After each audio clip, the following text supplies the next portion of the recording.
See, it's no in between. You're either free or you're a slave. There's no such thing as second-class citizenship.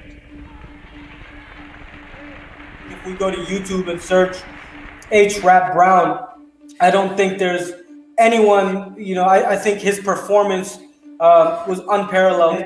After, he became Imam Jamil, we know the tremendous work that was done.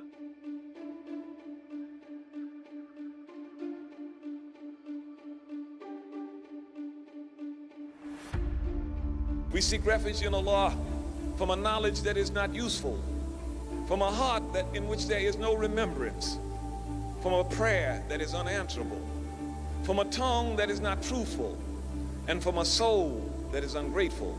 I don't think we either know or we give the proper appreciation for the work that Imam Jamil, even before embracing Islam in 1971. Imam Jamil was one of the most fearless individuals that they had ever met. African-American men said that they found their manhood. They found how to express their manhood in the face of conflict because of the example and the words of Imam Jamil.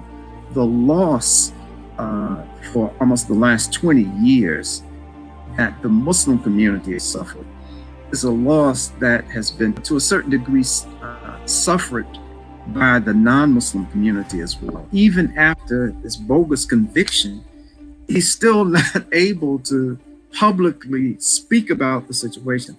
Now it's time to kind of scrub that clean and get him back to, the position of reverence that he deserves to be in, because he's done so much for us at this point as a ummah and as Black people.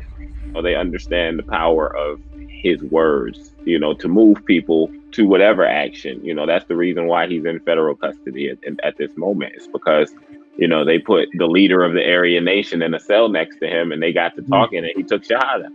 So, that's true. After that, they were like, okay, federal custody, solitary, we don't have time for this. And we can't let you speak to anybody. But they knew that, all the way back in the trial. So the current gag order is an unofficial gag order. Basically, it's just if you request an interview, they're going to say no. And the most pervasive thing in all of this is that since before day one of the trial, the guy who did it said, I did it. That you had committed a murder and were involved in the shooting of a cop in March of 2000 in Atlanta, Georgia. Yes. You did? Yes. All right, you weren't arrested for it, were you? No, sir, I was not. In fact, another person was tried and convicted.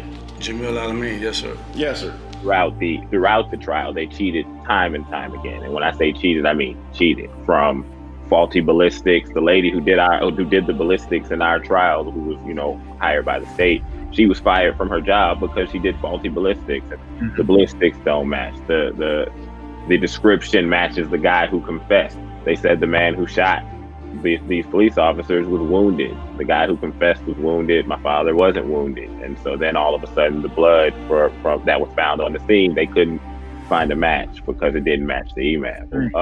All the way to the constitutional violation. They violated his constitutional rights a few times, but the most prominent one was they did a mock cross-examination where they asked him questions in the closing argument and then answered the questions for him to the jury after he exercised his right not to testify, because we believe that they didn't present a strong enough case that warranted him to have to testify. We proved that he didn't do it.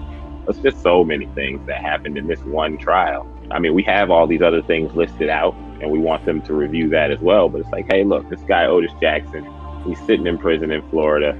He's telling you he did it. He's been telling you he did it. We have three affidavits from him. We have him on video. We have handwritten like every kind of confession you can possibly get from a guy, he gave us. So it's like, what do y'all want? Like, if nothing else, we deserve a new trial, but realistically, let the Imam go. Like, let him go. Look, this isn't even in line with the man we know and love and have this respect for. If nothing else, he's told you he didn't do this.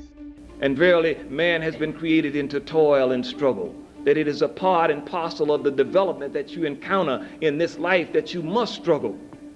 So therefore, in this sense, the best struggle, the best way to be able to struggle, deals with following the guidance.